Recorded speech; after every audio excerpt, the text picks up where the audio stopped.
সকলকে নমস্কার ও শুভেচ্ছা জানিয়ে আমি শ্রী তাপস কৃষ্ণ বিশ্বাস আমারই একটি স্বরচিত কবিতা আবৃত্তি করছি। কবিতার নাম আমলকি। সনাতন হিন্দু ধর্মীয় মতাবলম্বীদের মতে ব্রহ্মার যখন রাত্রি শুরু হয় তখন পৃথিবী ধ্বংস হয়ে যায়।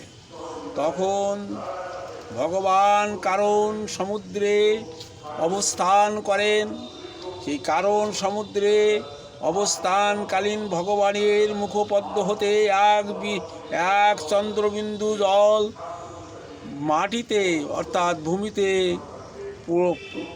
পড়ে একটি আমলকি বৃক্ষের সৃষ্টি হয়। এই আমলকি বৃক্ষ পৃথিবীর সর্বপ্রথম বৃক্ষ এবং জ্যেষ্ঠ গাছ হিসাবে পরিগণিত হয়।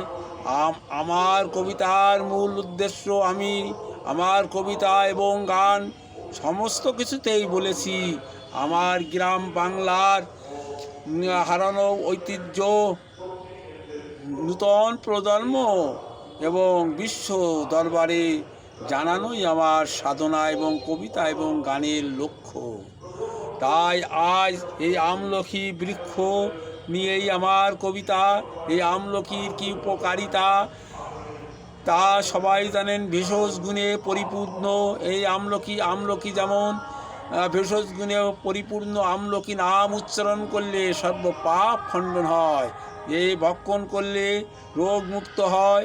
এর শাখা প্রশাখা পাতায় দেবতা ঋষি মুনি ঋষিদের অবস্থান। আমলকি এমনই একটা মঙ্গলদায়ক বৃক্ষ, তাই নূতন প্রজন্মের এটা জানা দরকার। নূতন প্রজন্ম গ্রাম ছেড়ে শহর কেন্দ্রিক হচ্ছে, কিন্তু গ্রামের কথা আস্তে আস্তে ভুলে যাচ্ছে। তাই আমার এই কবিতার লক্ষ্য আজকে। আর আমার এই কবিতা যদি কারও ভালো লাগে, কোনো মানবদরবী বা কোনো সুধীজন বা কোনো জ্ঞানীজন কারুর যদি ভালো লাগে তবে লাইক দেবেন, ভিউ দেবেন, সাবস্ক্রাইব করবেন, শেয়ার করবেন। আপনাদের প্রতি আমার এই আকুল আবেদন। শুরু করছি আমারই স্বরচিত কবিতা আমলকি।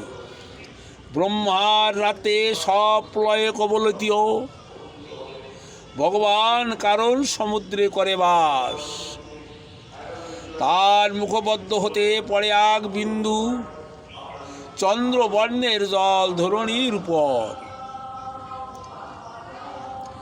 সেই জল বিন্দু হলো আমলকি বৃক্ষ। দর্শনে স্মরণে পাবে গোদানের ফল। ব্রহ্মা বিষ্ণু শিব আমলকিতে আবাস, শাখা পাতায় দেবতা ঋষিদের বাস। আদি বৃক্ষ ও পরম বৈষ্ণব রূপেতে এ ধরা দামে আমলকি হয় পূজিত। আমলকি উচ্চারিতে সব পাপ মুক্ত। আমলকির গুণের কথা শুনো সবে।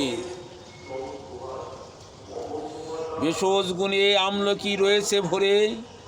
আমলকি বৃক্ষের শীতল ছায়াতলে স্বর্গের সকল সুখ যেন আসে পুরে। আমলকির নাম উচ্চারণে সব পাপ আর জরাব্যাধি দেহ থেকে যায় চলে। স্রষ্টা সৃষ্টির নিদারুণ লীলা খেলা আমলকি বৃক্ষে দিয়েছে উজাড় করে। সকলকে নমস্কার জানিয়ে সকলে সুখী হোক, কেউ যেন দুঃখ না পায়। আর এই পৃথিবীর এই ধরাধামের সকলের মঙ্গল এবং সবাই সুখী হোক, সবাই সুস্থ থাকুক। সকলের মনে ভ্রাতৃত্বর বন্ধন জেগে একটু হিংসা দিয়ে ভুলে দিও, যে ভ্রাতৃত্বের বন্ধনে আবদ্ধ হোক, এই আমার কামনা। ধন্যবাদ।